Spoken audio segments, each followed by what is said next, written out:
Hello, you're watching Dukascopy TV. I'm Ben Jones. As developed economies seemingly get back on their feet, less and less capital is invested abroad to emerging markets. So is a financial crisis for these emerging economies on the horizon? Joining me on the line to discuss this is Alvaro Ortiz from BBVA. Now, Fed tapering is said to be a threat to emerging markets as less capital will be invested into their economies.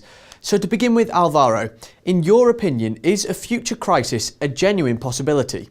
Well, of course, the fact of facing it is always a possibility, but we believe that this is very low, and this time the possibility is really low because of several reasons. First, we have to take into account that part of the flows that are which are now flying out of emerging markets correspond to some of the extra inflows which were generated by the quantitative easing and ultra-loose monetary policies in Western countries. In this regard, so part of what we are observing now is the removal of these extra funds which were artificially coming into emerging market countries.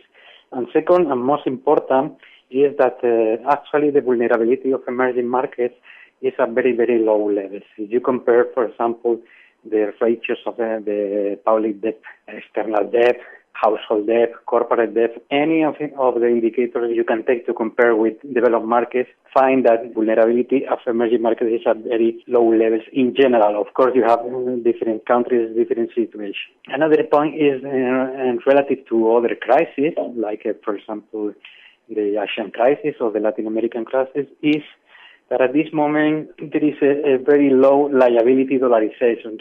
For example, the loans in foreign exchange denominated loans are very low, for example, in Asia and Latin America after their crisis.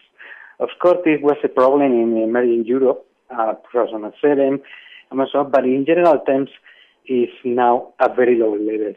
That means that exchange rate depreciations, which we account like an average of 8% depreciation of the big emerging market currencies, will be used as a shock absorber this time instead of a shock amplifier like in the previous crisis. China has a much more self-sustainable economy than a lot of emerging markets, whereas a country like Turkey supports its economic growth with a lot of inward cash flows. How would Turkey cope with less foreign investment, and what is the situation there currently? Well, the situation in Turkey has improved during the last 2 years. First, 2 years ago, the current account deficit was 10%, and it was reduced due to an adjustment of the economy to the area of 6%. Of course, this is still important and mainly financed by some inflows, but we believe that the authorities can cope with this. And monetary policy, the central bank has started to tighten monetary policy, just cope with the depreciation of the lira, and now it's more focusing on inflation. And with this, I think will be enough. The problem with Turkey is that Turkey is one of the big emerging markets.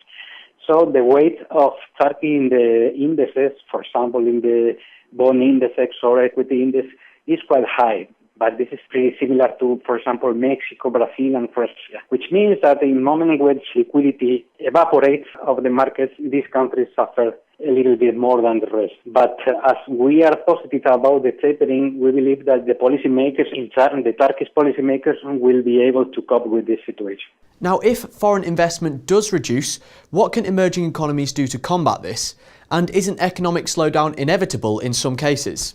The term here, emerging market, is now referring to 50% of the world GDP. So this year, in 2013, will be the first year in which emerging markets reach half of the world GDP. Different situations. It's not the same situation in Asia, Latin America. In emerging Europe, for example, we believe that these countries will have to face a period of low investment, and this is the result of the leveraging process that they will have to face now after the bubble burst. Asian countries and Latin American countries face a different situation. These countries experienced the crisis before 10 years ago, in the case of the Asia at the end of the 90s, even 15 years ago, and then Latin America.